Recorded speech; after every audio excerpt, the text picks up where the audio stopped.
WO diet లెక్చరర్ల exam సిలబస్లో విద్యా తాత్విక ఆధారాల్లో అంశం విద్య కొన్ని నిర్వచనాలు.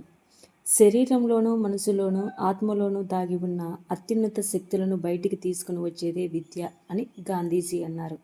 మోక్ష సాధనకు దారి తీసేదే విద్య అని ఉపనిషత్తులు చెప్తున్నాయి. ఆత్మ సాక్షాత్కారమే విద్య అని శంకరాచార్యులు తెలియజేస్తున్నారు. శీల నిర్మాణమే విద్య అని దయానంద సరస్వతి తెలియజేస్తున్నారు.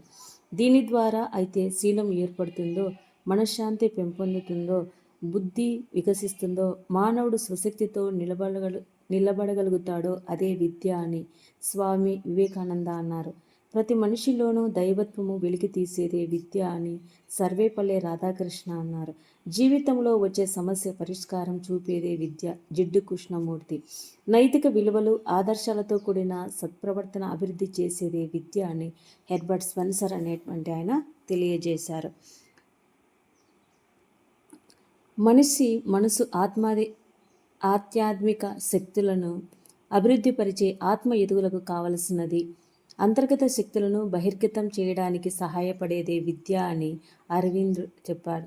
తప్పును తరిమి సత్యాన్ని అన్వేషించటమే విద్య అని సోక్రటీస్ తెలియజేశారు. మానవుడు నిర్మలంగా ఉండటానికి మార్గం చూపించేదే విద్య ప్రొపెల్ అన్నారు. ఆరోగ్యవంతమైన శరీరంలో ఆరోగ్యవంతమైన మనసును సృష్టించేదే విద్య అని అరిస్టాటిల్ చెప్పారు. మానవుడు అంతర్గత శక్తులు సహజమైన సామరస్యమైన ప్రగతిపూర్వకమైన అభివృద్ధి విద్యే పిస్టాలజీ. మానవుడు జన్మించినప్పటి నుండి మనిషిగా తయారయ్యే వరకు ఇంద్రియాలు, మేధస్సు, హృదయము ఒకదానితో ఒకటి ప్రదర్శించే అభిరుచులను స్థిరపరిచే విద్య అని రూసో తెలియజేశారు. సంపూర్ణ మానవ వికాసమే విద్య అని కొమీనియస్ తెలియజేశారు. విద్య అంటే జీవించడానికి తయారు చేయటం కాదు, జీవితమే విద్య అని జాన్ డ్యూయి తెలియజేశారు. మనస్సును నియంత్రించటమే విద్య ఎమర్సన్. వ్యక్తి ఆలోచన శక్తిని పెంపొందించేదే సరైన విద్య డెకార్ట్. తత్వశాస్త్ర ప్రాకార్యాలు విద్య యొక్క లక్ష్యాలను, ఉద్దేశాలు నిర్ణయించి వాటిని సాధించడానికి కావలసిన మార్గాలు సూచిస్తుంది. ఉపాధ్యాయుడి నడవడిక, ప్రవర్తనను, ఉపాధ్యాయుడి విద్యార్థికి మధ్య ఉన్న సంబంధాన్ని నిర్ణయిస్తుంది. విద్య అవసరమైన గ్రంథాలను, అందులోని పాఠ్యాంశాలు, అవి తరగతి గదిలో ఉపయోగించే విధానాన్ని, కృత్యాలను నిర్ణయిస్తుంది. తరగతి యాజమాన్యాన్ని, విద్యార్థి నియమాలను నిర్ణయిస్తుంది. విద్యా పరిధిని నిర్ణయిస్తుంది. తరగతి బోధనలో నాణ్యత కోసం తీసుకోవాల్సిన చర్యలను సూచిస్తుంది. విద్యారంగంలోని విలువల సాధనకు తగిన మార్గాలను సూచిస్తుంది. తార్కిక జ్ఞానాన్ని పెంచుతుంది. తత్వశాస్త్రం యొక్క ప్రయోజనాలు. ఇది వ్యక్తిలోని జిజ్ఞాసను ప్రేరేపిస్తుంది. జ్ఞానాన్ని విస్తృతపరచడంలో తోడ్పడుతుంది. వ్యక్తి ఆలోచన విధానాలను తెలుపుతుంది. స్వతంత్ర ఆలోచనలను ప్రేరేపిస్తుంది. మానసిక ఐక్యతను భంగపరిచే చిత్తా ప్రవృత్తులను అదుపులో ఉంచుతుంది. వ్యక్తి యొక్క అంతర్గిక బాహ్య స్థితులను మెరుగుపరచడానికి, నైతిక సమస్యలు పరిష్కారం సూచించడానికి ప్రయత్నిస్తుంది. ఆలోచనలోని అస్పష్టతను తొలగిస్తుంది. శబ్దాలను, అర్థాలను విశ్లేషించి సరి అయిన భావనాన్ని సూచిస్తుంది. ఆయా విజ్ఞాన శాస్త్రాలు వెల్లడించిన సత్యాల్లోని పరస్పర వైరుధ్యాన్ని సమన్వయపరుస్తుంది.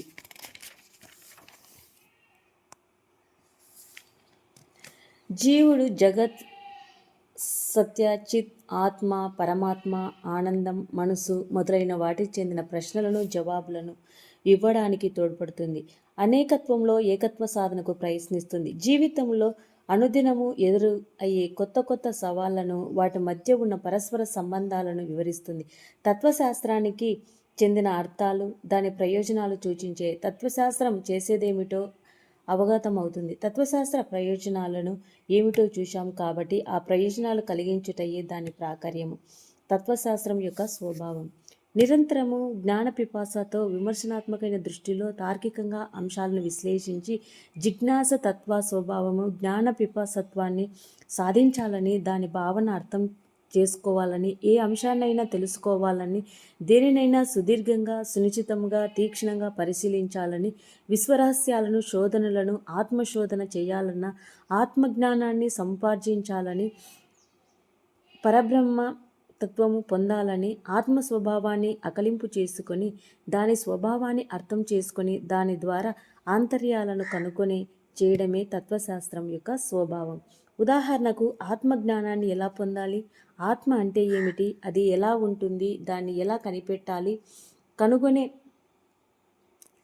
మార్గాలేవి, ఇలా ఏ అంశాన్నైనా ప్రశ్నల ద్వారా కనిపెట్టగల స్వభావం గలది తత్వశాస్త్రం. తద్వారా జ్ఞానులు జ్ఞాన పిపాసను తీర్చుకుంటారు. అలా జ్ఞాన మార్గాన్ని దారి చూపే స్వభావము తత్వశాస్త్రానిది. ఇలా నిరంతరము జరిగే ప్రక్రియనే తాత్వీకరణ అంటారు. ప్రతి అంశంలోని అంతర్గతంలో చేరి నిశ్చితంగా పరిశీలించగలే స్వభావం ఉన్నది తత్వశాస్త్రం. అటువంటి జ్ఞాన సముపార్జన ప్రక్రియనే తత్వశాస్త్ర స్వభావంగా పరిగణించవచ్చు. తత్వశాస్త్రము ఒక సుదీర్ఘ శోధన ద్వారా అంతర్గత భావనను పొందే స్వభావం కలది. ఒక దృక్పథాన్ని ఇచ్చేది, సమగ్ర దృష్టికి నేర్పించేది. సత్యశోధన క్లిష్ట ప్రక్రియ, సత్యశోధన మూలంగా కొనసాగించే స్వభావం గలది. జీవిత సత్యాలను బోధించే స్వభావం గలది. తత్వశాస్త్ర స్వభావము చరిత్ర, సామాన్య శాస్త్రాల అంశాలలాగా కాదు. దీనికి గణిత శాస్త్రంలోనూ నైపుణ్యాలను, భాషా నైపుణ్యాలను లాంటి స్వభావాలు ఉంటాయి. దీనిని ఇతర అంశాలలాగా నేర్చుకోవడం సాధ్యం కాదు. పై ప్రక్రియలను ఇతర ఏ అంశాలను కనుగొనడానికి సహకరించే తత్వశాస్త్రం జ్ఞాన సముపార్జనకు కావలసిన నిశ్చిత పరిశీలన, జ్ఞాన సమగ్రహణ స్వభావం కలది. అన్ని శాస్త్రాలను మాతృమూర్తి, అన్ని శాస్త్రాల స్వభావం మిళితమైన మూల స్వభావం కలది. తత్వశాస్త్రము మత స్వభావాన్ని పోలి ఉంది. తత్వశాస్త్రము విజ్ఞాన శాస్త్రాన్ని పోలి ఉండి విజ్ఞాన శాస్త్ర పరిధిని దాటి అతీతంగా పరంగా శోధిస్తుంది. నిరంతర శోధన, అనంత జ్ఞానార్జన తత్వశాస్త్ర మూల స్వభావము. ప్రాపంచికేతర సత్యాల శోధనే దాని స్వభావము. మానవతీత జ్ఞాన సందర్శనకు తోడ్పడే స్వభావం కలది. పరమార్థిక స్వభావం గలది. బ్రహ్మజ్ఞానాన్ని, ఆత్మజ్ఞానాన్ని సందర్శించే స్వభావం గలది తత్వశాస్త్రం యొక్క పరిధి. తత్వశాస్త్ర పరిధి అనంతమైనది. ఇది అనంత స్పష్టత తత్వశాస్త్ర పరిధిలోకి వస్తుంది. దీనికి సరిహద్దులు నిర్ధారించడం చాలా కష్టం. అయితే తత్వశాస్త్ర విభాగాలు, శాఖలన్నిటినీ పరిగణలోకి తీసుకోవడం ద్వారా దాని పరిధిని నిర్ధారించవచ్చు.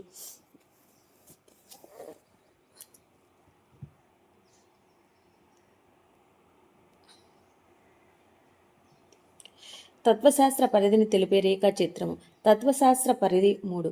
అధిక భౌతిక శాస్త్రము, జ్ఞానశాస్త్రము, విలువల శాస్త్రము. ఈ అధిక భౌతిక శాస్త్రంలో యథార్థ సిద్ధాంతము. ఈ యథార్థ సిద్ధాంతంలో భౌతిక శాస్త్ర అంశాల పరిధిని దాటి అతీతంగల అంతిమ యథార్థానికి సంబంధించిన సిద్ధాంతాల గురించి చర్చిస్తుంది. అవి ఆత్మ, జీవాత్మ, ప్రపంచము, భగవంతుడు లేదా అంతిమ సత్యము. పై మూడింటికి మధ్య సంబంధాన్ని గురించి చర్చిస్తుంది. అది భౌతిక శాస్త్రం. జ్ఞానశాస్త్రము. జ్ఞాన సిద్ధాంతము జ్ఞానాన్ని పొందే వివిధ ఆధారాలను గురించి చర్చిస్తుంది. అవి అనుభవాత్మకము, పరిశీలనాత్మకము, తార్కిక, ప్రామాణిక, అంతర్దృష్టి. విలువల శాస్త్రము.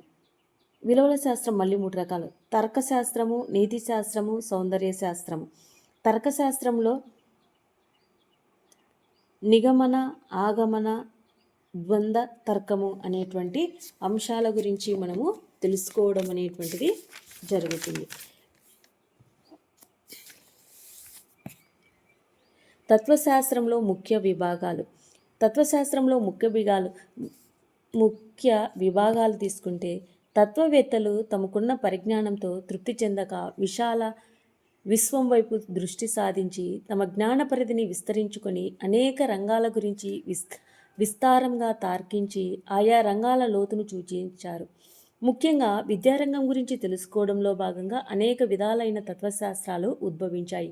అందులో ముఖ్యమైన తత్వశాస్త్రాల గురించి తెలుసుకుందాము. అవి ఏంటివి అంటే అది భౌతిక శాస్త్రము, జ్ఞాన మీమాంసము, విలువల శాస్త్రము, తర్కశాస్త్రము అనేటువంటివి విద్యారంగ తత్వశాస్త్రంలోనివి. ఇక్కడ అది భౌతిక శాస్త్రంలో, తత్వశాస్త్రంలో అత్యంత ప్రాముఖ్యమైనది అది భౌతిక శాస్త్రం. ఈ అది భౌతిక శాస్త్రంలో యథార్థ సిద్ధాంతాన్ని గురించి వివరంగా చెప్పారు. అది భౌతిక శాస్త్రంలో యథార్థాన్ని నిర్ణయించవలసిన సమస్యలు తీసుకోవటము, కొత్త వాటిని కనుగొనటము, వివరించటము, పుట్టు పూర్వోత్తరాల గురించి, దాని ఏర్పాటు, లక్షణాల గురించి తత్వవేత్తలు క్షుణ్ణంగా పరిశీలించారు. ఒక విషయాన్ని గురించి మనకు యథార్థంగా తెలుసుకోవడానికి తత్వవేత్తలు తమను తామే అనేక ప్రశ్నలు వేసుకునేవారు. మానవుడి పుట్టుక జీవితం గురించి తమను తామే ప్రశ్నించుకునేవారు. జీవితం అంటే ఏమిటి? మనిషి అంటే ఏమిటి? మనిషి ఎలా పుట్టారు? పరమాత్మ అంటే ఏమిటి? ఇలా అనేక ప్రశ్నల ద్వారా తర్కించారు. విశ్వం ఎలా పుట్టింది? విశ్వంలో మానవుడి పాత్ర ఏమిటి? మానవ జీవితానికి పరమావధి ఏమిటి? పుట్టినవాడు మరణించవలసిందేనా? మరణం తర్వాత ఏం మిగులుతుంది? మొదలైన సమస్యల గురించి భౌతిక శాస్త్రంలో విస్తారంగా తర్కించారు. అలాగే విశ్వం గురించి తర్కించినప్పుడు విశ్వం అనేక వస్తు సముదాయాలను కనిపిస్తుంది. తత్వవేత్తలు ఆ వస్తు సముదాయాన్ని ద్రవ్యంగాను అద్రవ్యంగా విభజించారు. ద్రవ్యము అంటే ఒకటా లేదా అంతకంటే ఎక్కువ, ఒకటి కంటే ఎక్కువ మొత్తము, ఇందులో ఏది యథార్థము అనే సమస్యలను గురించి భౌతిక శాస్త్రంలో వివరించడం జరిగింది. భౌతిక శాస్త్రాన్ని 5 విభాగాలుగా విభజించారు. అందులో ఈశ్వరతత్వము, ఆత్మతత్వము, విశ్వతత్వము, సృష్టితత్వము, ప్రకృతితత్వము, ఈశ్వరతత్వము, ఆత్మతత్వము. ఇక్కడ ఈశ్వరతత్వంలో ఇందులో భగవంతుడికి అస్తిత్వం మొదలై వాటి గురించి, ఆత్మతత్వము ఆత్మ, కర్మ, మీమాంసము, జీవిత సమస్యల గురించి చర్చిస్తుంది. విశ్వతత్వంలో విజ్ఞాన, మార్త్య, అమాయకత్వాల సంబంధించి మౌలిక విషయాల మధ్య ఉన్న పరస్పర సంబంధాలను చర్చిస్తారు. సృష్టితత్వము దీనిలో సృష్టి, ఆవిర్భావము, స్థిరత్వము మొదలైనవి చర్చించడం అనేది జరుగుతుంది. ప్రకృతి తత్వంలో ప్రకృతి పరిణామము, ప్రకృతి సృష్టించబడిందా లేదా స్వయంగా అవతరించిందా అనే సమస్యలను చర్చిస్తారు. ఎన్నో తత్వసత్యాలకు సంబంధించి ప్రశ్నలకు సమాధానాలు కనుగొనే మార్గాలను ఇచ్చేది అధిభౌతిక శాస్త్రము. అధిభౌతిక శాస్త్రంలో అంతర్భాగాలైనవి ఏంటివి అంటే సత్తాశాస్త్రము, విశ్వతత్వము, కాస్మోగని, ఎస్కటాలజీ అనేవి. ఇక్కడ సత్తాశాస్త్రంలో సత్యాన్ని శోధించేది, విశ్వతత్వంలో ప్రాపంచిక విశేషాలు తెలిపేది, కాస్మోగనిలో ప్రపంచము, విశ్వము, ఆవిర్భావన తెలిపేది, ఎస్కటాలజీలో ఆత్మ మరణానంతరం ఎక్కడికి వెళుతుందో తెలిపేది. భౌతిక శాస్త్రం శోధించే అంశాలు జీవాత్మలో శరీరము, మేధస్సు, పరమాత్మ అనుభవాధారము, వ్యవహారికము, దైహికము, ప్రపంచము, ఏకత్వము, ద్వంద్వత్వము, బహుళత్వము అనేటువంటివి ఉన్నాయి. ఇక్కడ ఈ జీవాత్మ కేవలం ప్రపంచభూత పదార్థమైన శరీరము నిర్మితమైంది, కేవలం మేధస్సులో నిర్మితమైంది లేదా రెండింటి ద్వారా నిర్మితమైందా అనే మీమాంసం ఈ మానవాళి ఆవిర్భావన మంచి నుంచే ఉంది. జీవుడు అంటే శరీరమా, మేధస్సా అనే మీమాంసము ఆధునిక పాశ్చాత్య తత్వశాస్త్ర పితామహుడు రెనే డెకార్ట్ మేధస్సే వాస్తవమైందని, దాని ఛాయనే శరీరము అని పేర్కొన్నాడు. ఇలా శరీరము, మేధస్సుల గురించి వివిధ తర్కాలు వివిధ తాత్విక వాదాల ఆధారంగా చెప్పబడ్డాయి. ఉదాహరణకు భావవాదం కేవలం మేధస్సు వాస్తవమైనది అని అంటే, ప్రాకృతికవాదం శరీరము, మేధస్సు అన్నీ ఒకటే అని చెప్పడం జరిగింది. స్పినోజా అనే గ్రీకు శాస్త్రవేత్త ఈ శరీరము, మేధస్సు రెండూ ఒకే చక్రానికి 2 పుల్లలు, ఇరుసుల్లాంటివి లేదా ఒకే కాంతి నుంచి వచ్చిన 2 కిరణాల వంటివి అంటారు. ఈ చర్చ నిరంతరము కొనసాగుతూనే ఉంటుంది. ఇలా జీవాత్మ, శరీర, మేధస్సుల కలయిక అని కొందరు, 2 వేరువేరు అంటూ మరికొందరు అన్నారు. ఇలా ఎన్నో వాదాలు వెలుగులోకి వచ్చాయి. పరమాత్మను నమ్మేవారు ఆస్తికులు, నమ్మని వారు నాస్తికులు.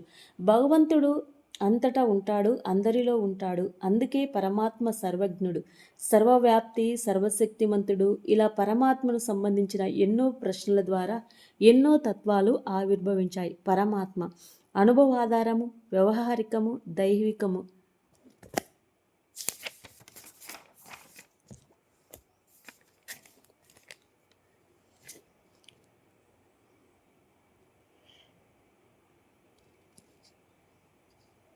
ఇక్కడ అనుభవాధారంలో భగవంతుని ఎవరు చూడలేరు, చూపించలేరు, కానీ ఉన్నాడు అన్న భావన ఉన్నారు. అది స్వయంగా పొందే అనుభవం.